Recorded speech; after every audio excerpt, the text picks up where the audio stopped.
My name is Adrianna Gober. I'm the co-curator of the first Saturday Horror Series and a member of the Cinema Committee at ArtsQuest Center at Steel Stacks, and this is my top 10. Number 10 is Jupiter Ascending. Maybe a bit of an unorthodox choice. I love so much about this movie. I love the fact that it takes what is a fairly common male power fantasy and reconfigures it through a very a decidedly feminist perspective. I guess most of all, what I love is the fact that, like many other Wachowski projects, it's so totally achingly sincere. In the case of Jupiter Ascending, they're just totally stoked on this Cinderella story about a cleaning lady from Chicago who discovers that she's actually space royalty and falls in love with a half-man, half-dog super soldier. Number 9 is Deborah Granik's Winter's Bone, starring Jennifer Lawrence. And it's this gritty slice of rural American realism. It's kind of like very much inspired by film noir, but recontextualized in a modern rural setting. Number 8 is Stranger by the Lake, directed by Alan Ghiatti. It's this sort of slow burn erotic thriller, emphasis on the slow burn, but it's, I guess, kind of like Rear Window in the sense that an act of voyeurism triggers a set of increasingly dangerous circumstances surrounding the protagonist, and the last 20 minutes or so are just nerve-sheddingly intense. 7 is Mad Max Fury Road.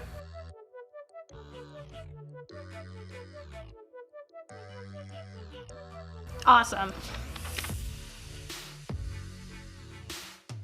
The Skin I Live In, Pedro Almodovar sort of paying tribute to a lot of 70s Hammer horror films, and also quite notably the French horror film Eyes Without a Face. A lot of bizarre twists and turns in this one. Number 5 is How to Survive a Plague. It is a documentary film all about ACT UP, which is the AIDS coalition to unleash power. It combines archival footage with sort of talking head interviews to tell the story of ACT UP and the very significant part they played in basically forcing the hand of the United States government and the FDA to develop AIDS medication that wound up saving millions of lives. And it's a very important story, and one that I think not nearly enough people know about. It's a documentary that I revisit a few times every year, and I cry at all the same parts. It's a very powerful piece of filmmaking. Number 4 is Green Room. This movie is brick-shittingly intense.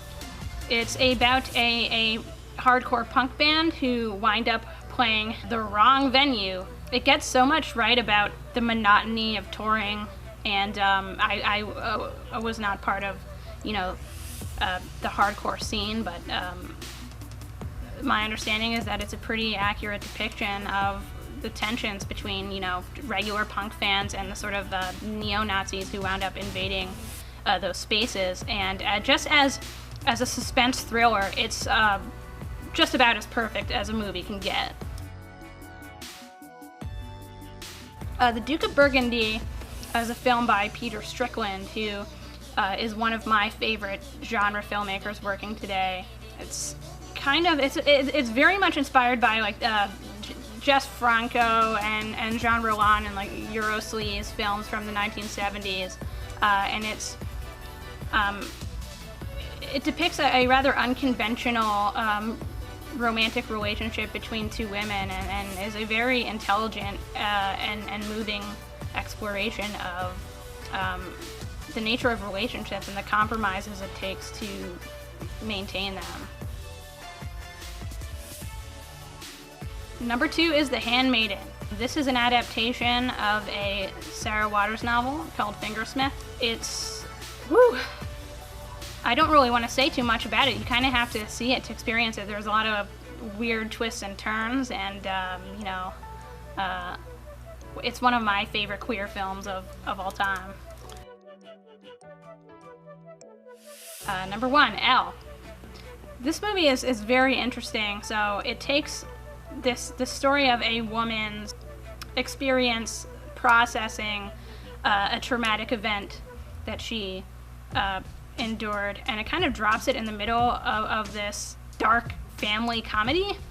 You know, it has the 1-2 punch of Paul Verhoeven behind the camera and Isabelle Huppert in front of it.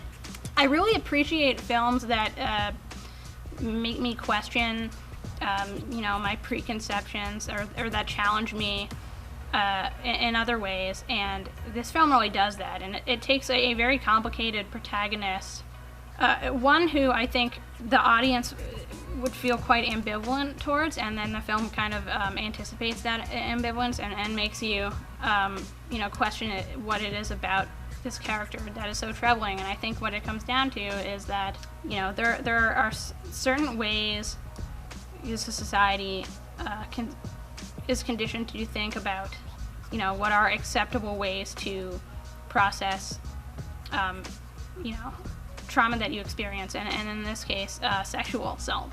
And if there are really, you know, right or wrong ways of dealing with that as a survivor. And I think Isabelle Huppert's character kind of takes some interesting turns in her journey as a survivor that are sort of that don't make sense at first, and this movie kind of forces you to reckon with that. And it's more relevant now than ever. You should definitely check out Elle.